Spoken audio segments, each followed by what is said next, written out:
Something's happening. Let's see. All right, is my presentation still there? Great. All right, so hello everybody, I'm Danny Weltman. I'm at Ashoka University in India, and my talk is about gender eliminativism. So I have 4 goals in this talk. First, I'm gonna describe gender eliminativism. Second, I'm gonna defend gender eliminativism. Third, I'm going to argue that many arguments against gender eliminativism are actually better understood as arguments for delaying gender eliminativism. And fourth, I'll defend, I guess I'll call it gender abolitionism because I'm having trouble saying eliminativism.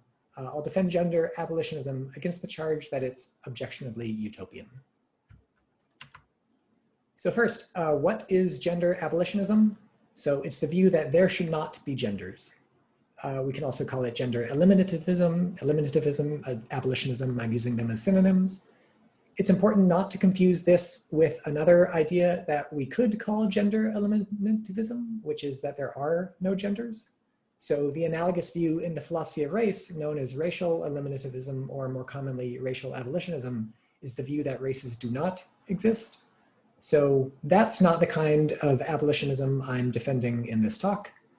Gender abolitionism, in my sense, does think that there are genders right now and it wants to get rid of them. Or more accurately, to the extent that genders exist right now, gender abolitionism wants to get rid of them. So I guess we can be neutral on whether or not they exist, but if they don't exist, it's not a very interesting view. So that's sort of the view described theoretically in broad terms. I think practically speaking, gender abolitionism is a commitment to a state of the world in which human beings are not gendered. So what would that look like? Among other things, this means we wouldn't engage in any of the social practices which currently constitute or depend on gendering. We wouldn't have institutions in forms that cause or are caused by gendering, nor would any material realities constitute or result from gender. So for instance, we wouldn't use gendered pronouns to refer to people. We wouldn't sort people into gender categories.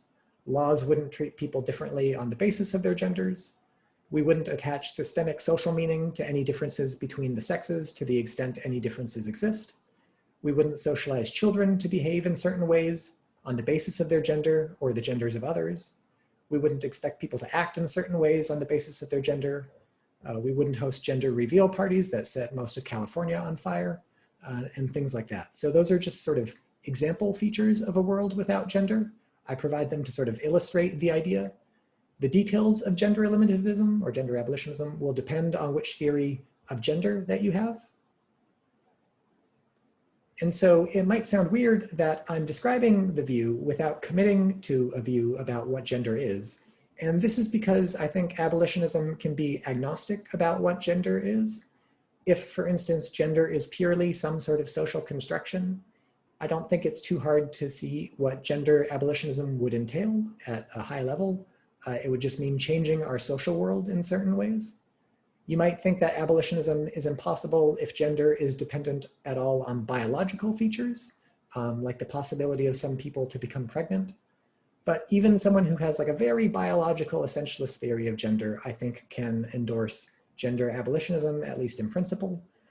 Depending on their theory of gender, what we would need to do in order to abolish gender would be to either prevent the biological differences from attaining any social salience, or more radically, we would need to largely or entirely eliminate the biological differences, maybe by using things like artificial wombs or genetic engineering. So there's quite a bit to say about sort of what the various theories of gender would have to say about gender abolitionism and what it would entail according to any given theory of gender.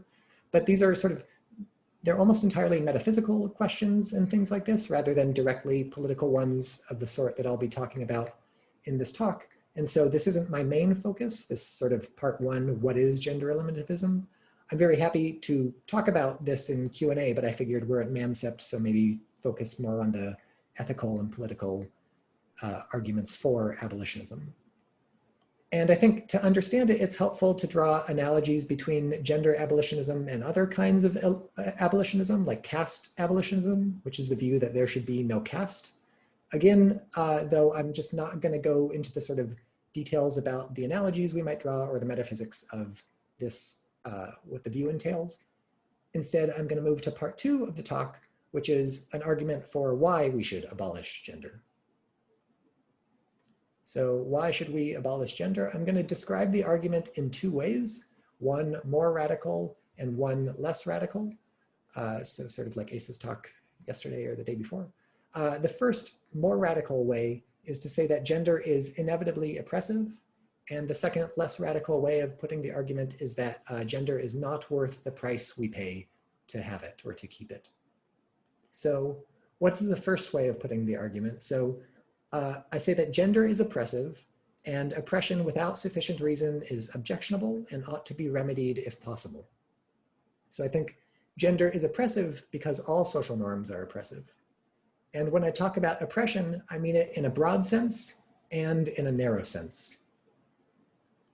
So oppression in a broad sense includes basically any expectations or rules that we enforce on each other through any sorts of sanctions. So sanctions can include things as mild as frowning at people who don't conform to the rules, reacting negatively, even just subconsciously reacting negatively to people who don't conform to the rules, gently teasing people who don't conform to the rules, and so on. All social norms are oppressive in at least the broad sense, because for the norm to exist, there has to be a standard which people are expected to meet according to the norm. And the standard has to include expected sanctions for non-compliance, or else the norm can't survive. Sanctions can be as minimal as missing out on benefits of compliance that others receive, but there have to be sanctions for there to be norms. And then oppression in the narrow sense is just stuff that we sort of more traditionally refer to as oppression. So drastically differentiated resource allocations that result in injustice, legally or socially enforced limitations on one's appearance, profession, reproduction, romantic affairs, and so on. So I don't have to rehearse how gender is currently oppressive in the narrow sense. Just think of violence against people who don't conform to gender and other kinds of gender-based oppression. These are omnipresent. But I also think gender is going to be necessarily oppressive in the broad sense. So certainly that's how gender functions today. So as Elizabeth Barnes puts it in her recent article on gender, quote, "Gender policing is so common and gender nonconformity is so heavily penalized. Our basic gender categories have a stay in your lane requirement built into them. We assume that there are 2 ways that bodies can be based on assumptions about reproductive role, and then mandate that there are ways you ought to behave, things you ought to identify with, ways you ought to express yourself based on being sorted into those 2 categories.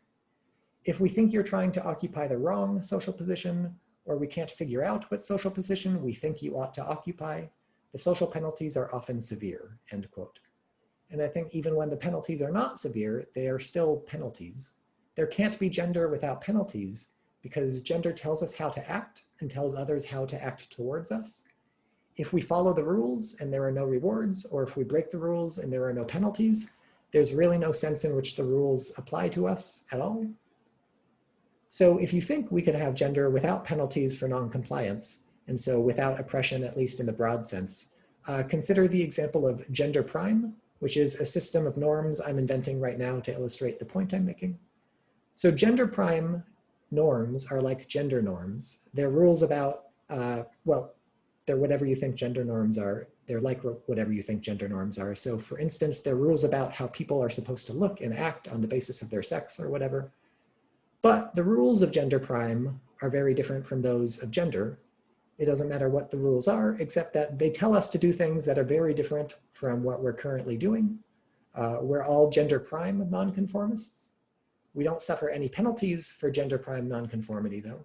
So in what sense does gender prime exist?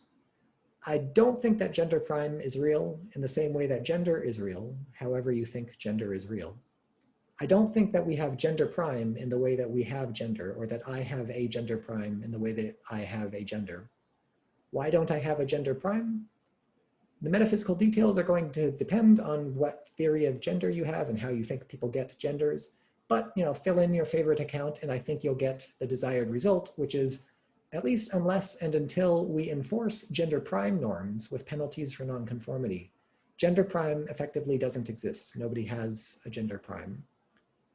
And so for gender prime to exist, it has to be oppressive, at least in the broad sense, by asking us to conform to its rules. And the same goes for gender. For us to have gender, we have to be sort of pressed to conform. So you might say, look, what if we can reform gender so that we can get rid of oppression, at least in the narrow sense, that is the oppression that normal people call oppression,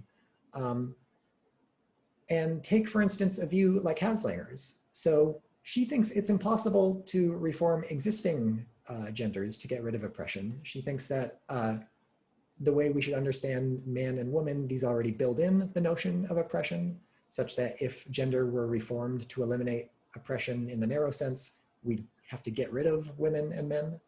So that's a sort of limited form of gender abolitionism, according to which the goal is to eliminate present genders. But Haslanger doesn't think we should eliminate gender entirely because she thinks sex and reproduction will always have social implications and people will always have differently sexed bodies. And so we'll always need to socially acknowledge sexual difference in ways that are going to constitute gender. So instead of doing away with gender, we should construct new egalitarian, non-oppressive or non-oppressive in the narrow sense genders. So the fact that some bodies are able to bear children or likely able to bear children and some aren't is just sort of too important, Haslanger thinks, for us to deal with sex in a genderless fashion. So Haslanger's view is an objection to complete gender abolitionism. And there are 4 things, I think, to say in response to a view like Haslanger's. So first, I think we should be at least prima facie worried if we have a different answer for gender abolitionism than we do for racial abolitionism. So Haslanger doesn't think we need to invent new races to replace the existing ones, because she thinks the physical differences between the races, either they don't exist, or to the extent they exist, they aren't important at all. They're just like skin color and stuff. So she's a racial abolitionist, but not a gender abolitionist. And that's a coherent position, but I do think there are good arguments for being abolitionists about both or neither. And I want to be a racial abolitionist for various reasons. And so I think I should also want to be a gender abolitionist. I think we can run this argument with other categories too, like caste or class. And this is an interesting topic, but I'm not going to go into a lot of detail here about why I think we should get one answer for all these things. I just want to flag this as a potential worry for someone who wants to get rid of, for instance, race, but keep gender, which is, I think there may be forces which push us to give unified eliminativist accounts of these sorts of things. The second issue is that wanting to keep gender is that I'm not sure we need genders in order to take into account sex differences in a just manner. So there are lots of important physical differences in human bodies that we can accommodate in a just manner without gender. So I have in mind things like limited or absent mobility in various body parts, chronic diseases, hearing and sight impairment, variations in organs and limbs, and lots of other important physical differences, which I don't think we're tempted to address by creating new genders. Third, this sort of leads to the third point, which is one reason we don't think we need to come up with genders for things like mobility problems or chronic illnesses is that variation along these lines is maybe less systemic and maybe less predictable than variation along sexual and reproductive lines. So something like Haslanger's suggestion is supposed to be like a time-saving measure or a cost-cutting solution.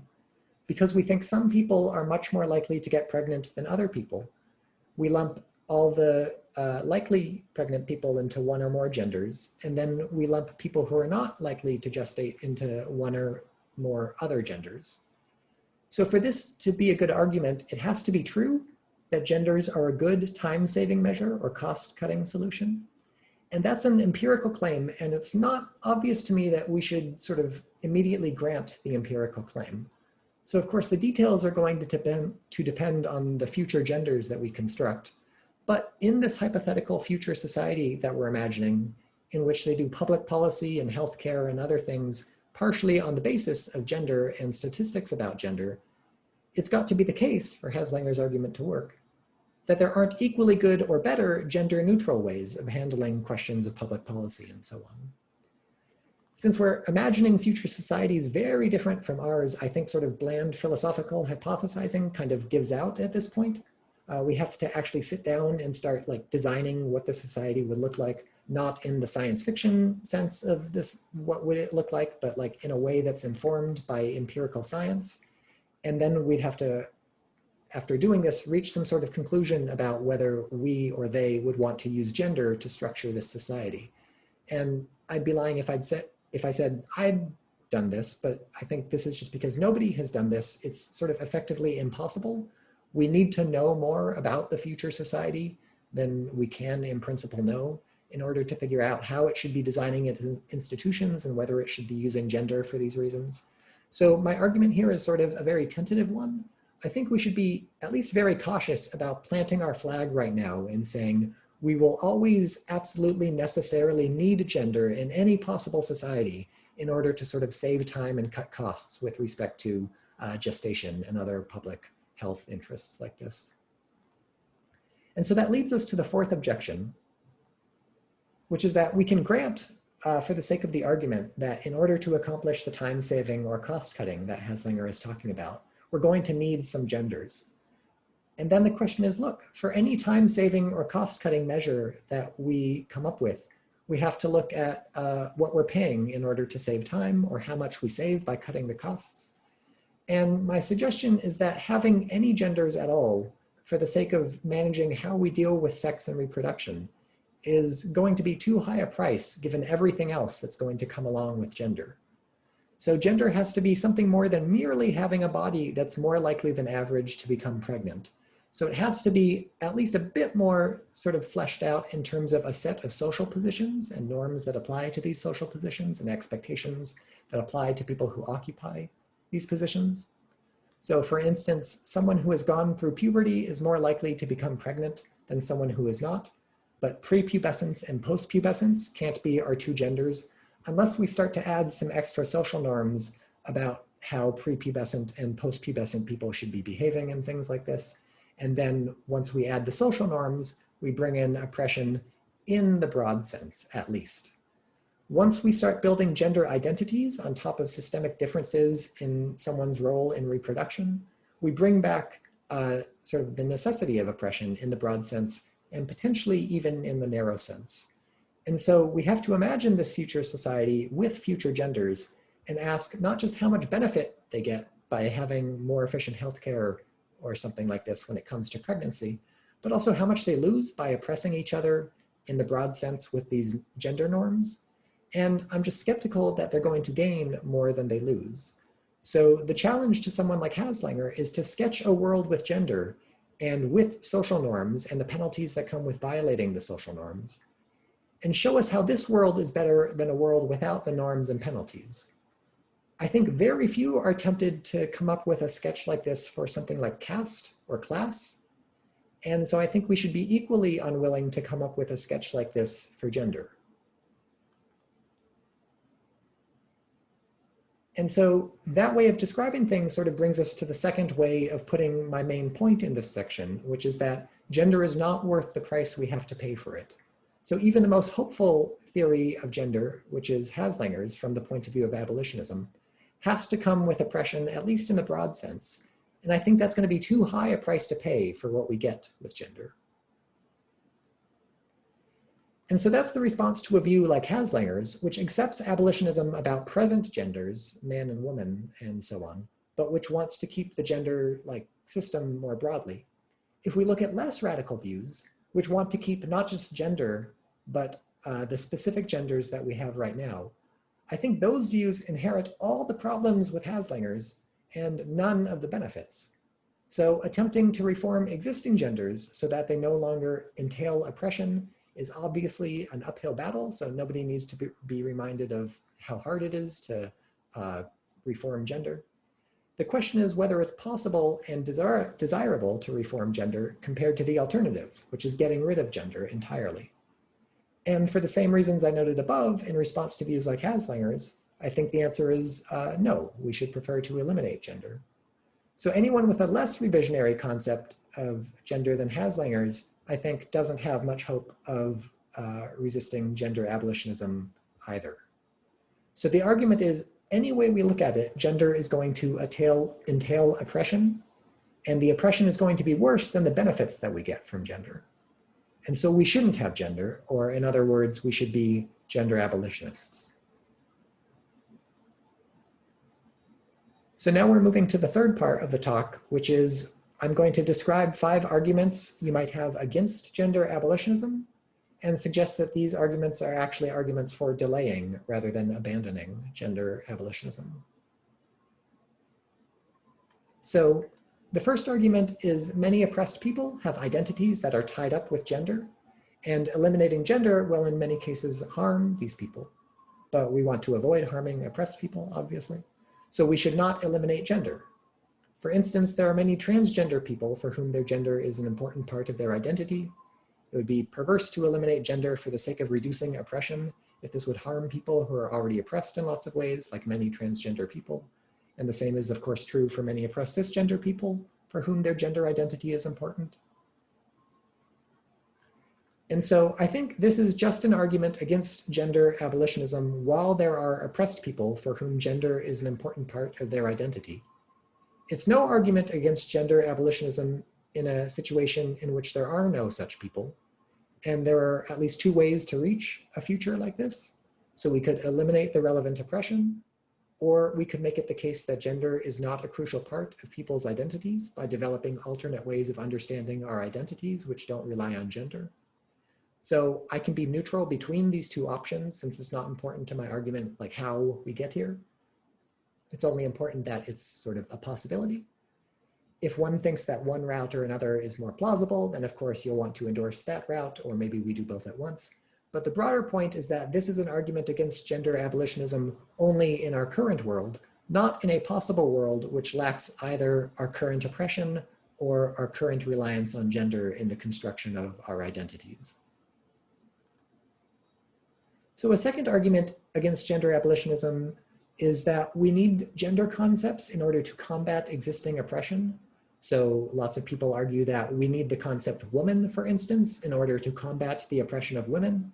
So we don't want to abolish gender because then we lose out on the concept of woman. So I think similar to the previous argument, this argument is only effective insofar as we need to combat existing gender oppression. If we had a world without gender oppression, we wouldn't need the concept of woman to combat the oppression. And you might respond, look, I don't think we can have a world without gender oppression. So we're always going to need woman to sort of deal with gender oppression. And so if you're just sort of making an empirical prediction about what's likely to happen, like I don't think we're likely to clear up gender oppression, I mean, you might be right, but that's, again, just an argument for indefinitely delaying gender abolitionism until we fix the oppression. Will we ever fix it? I don't know, but if we ever do, then gender abolitionism. If this is not just a prediction about what's likely to happen with an oppression, it's a prediction about, it's sort of like an analytic necessity, or it's some sort of necessity that humans must always oppress each other on the basis of gender. And so we can't have a society where there is no gender-based oppression. And so we can't have a society where we can do without the concept of woman to combat this oppression. I think you're actually sort of begging the question against gender eliminativism in a way. You're kind of assuming it's impossible to stop oppressing on the basis of gender. And my view just entails that gender is going to entail oppression on the basis of gender. And so that's not to say begging the question like this is necessarily wrong. This kind of just brings us back to the first part of the talk, which is what is gender abolitionism? What does it entail? Like, what would it look like? And we can talk about that, but I'm sort of taking as granted for the sake of the talk that it's at least possible to abolish gender. And if we do that, there wouldn't be gender-based oppression, is the hope.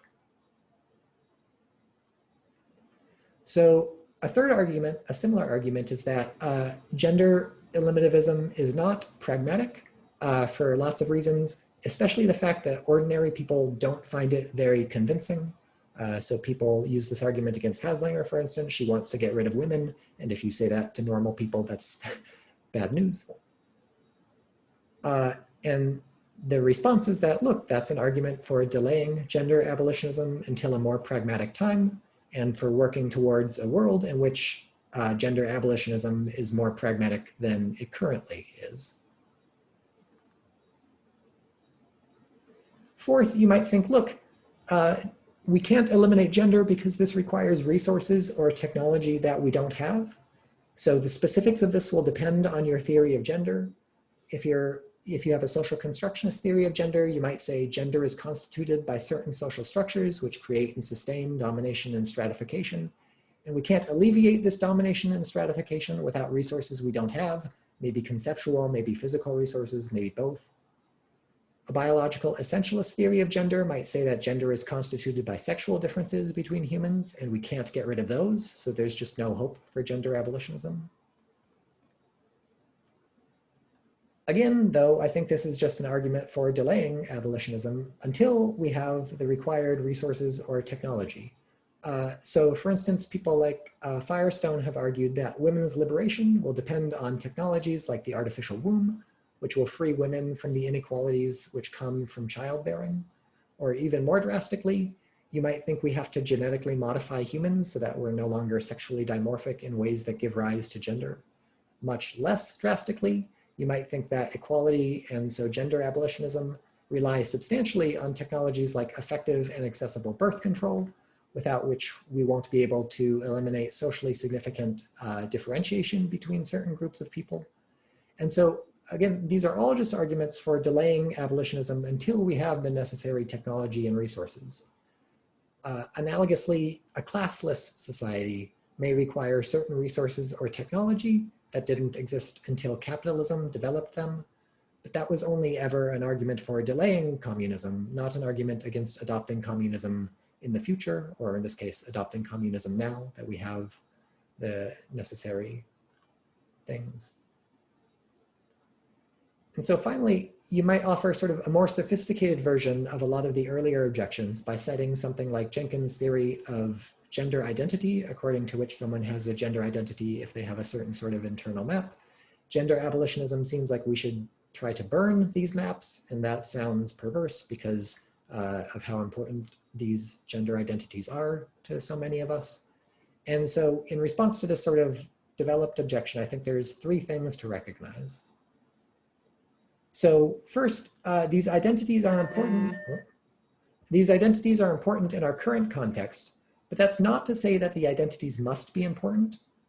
Analogously, one's identity as belonging to a certain caste might be very important in some context, but that's not to say that caste identity must be important in every society. So we could have a casteless society, and it might be better to have a casteless society. And similarly, racial identity, class identity, and other identities might be crucially important to people's lives, but that's not to say that every society must have races, must have classes, and so on. So maybe societies can do without race, class, etc. So again, the importance of gender identity is just an argument for delaying gender eliminativism while we work towards a society in which someone's gender can be less important than it presently is. Second, eliminating gender, and thus eliminating gender identities, doesn't mean eliminating all the features of people that cause them to have the map that they currently have. So for instance, I have a gender identity which consists of a map which guides men through the world. This is a fact about me which includes some things which would not exist in a genderless society. So the ways in which I was socialized to behave as a boy, the effects those had on my map. But I have my internal map for other reasons too, like the fact that I was not disposed to reject much of the socialization I received, or to reject features of my body which are presently taken to be masculine, and so on. And so the features or dispositions of me that make it the case that I did not reject certain socializations, and which presently make it the case that I do or do not reject particular gender norms today, those could still be features of somebody in a genderless society. And I'm talking like very vaguely about these features because there's just lots of different theories about what they are or what, where they come from, or even like what examples would look like. But just take like a, probably not a great example, but a very simple one. So the fact that I am disposed to be comfortable with having a beard, that is part of my internal map. And this could be true of somebody in a genderless society. They could have the same disposition, disposed to be comfortable having a beard. But the disposition would just be part of a different non-gendered identity map, and nobody would be sorted into social categories on the basis of dispositions like that or the behaviors that these dispositions entail. So third, remember, I'm not suggesting we actually burn anybody's internal map. I'm suggesting future society should be such that people's maps are drawn in ways which don't include gender. So existing maps are safe, and ideally the future maps won't even have gender in the first place, such that there's no reason to burn those maps either. So we're not burning anybody's internal map. So that concludes the third section of the talk, which is responses to objections that suggest that really these are just reasons to delay rather than to avoid gender abolitionism. I'll turn now to the fourth part of the talk, which is the response to the objection that this picture is objectionably utopian. So you might think, look, all this talk about delaying to the future is missing the point. That's going to be an eternal delay. If we have to wait until we've eliminated oppression or we have artificial wombs or something, then what's the point? Isn't this like a bad theory that we can't endorse because the conditions under which it makes sense are not present and are never going to be present? And so I think, look, we can distinguish between theories which are objectionably utopian and theories which are not objectionably utopian or just utopian. I think gender eliminativism is utopian, but not objectionably so. So an objectionably utopian theory is one that leads us astray right now, or if it doesn't actively lead us astray, it gives us at least no good reason to endorse it right now or to think we ought to endorse it at any point. And a theory is not objectionably utopian if it gives us guidance for what we should do right now, even though it aims for a future in which we cannot attain right now or potentially ever. And I think gender eliminativism is not going to lead us astray, and so it's not objectionably utopian, and so we should endorse it.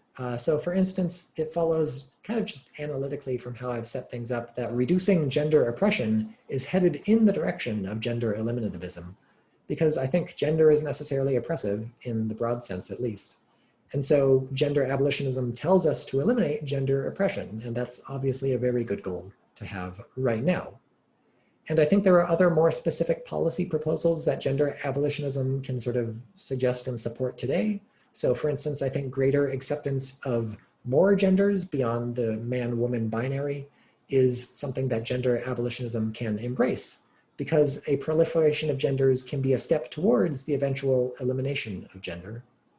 So gender abolitionism as a distant goal can help us decide what to do today in circumstances in which we can't eliminate gender.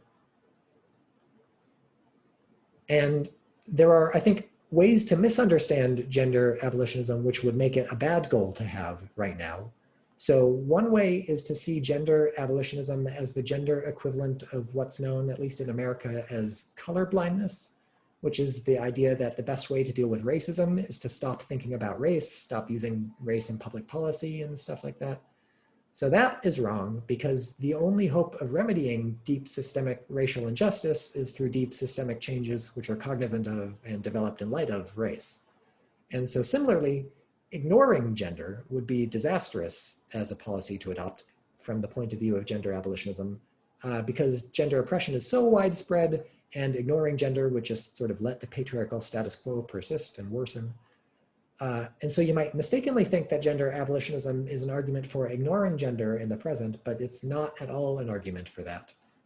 So if my goal is to trim all my trees so that they're equally tall, I can't accomplish this by ignoring existing height differences and just trimming them all by 1 inch. That's just going to reproduce the existing height differences 1 inch lower.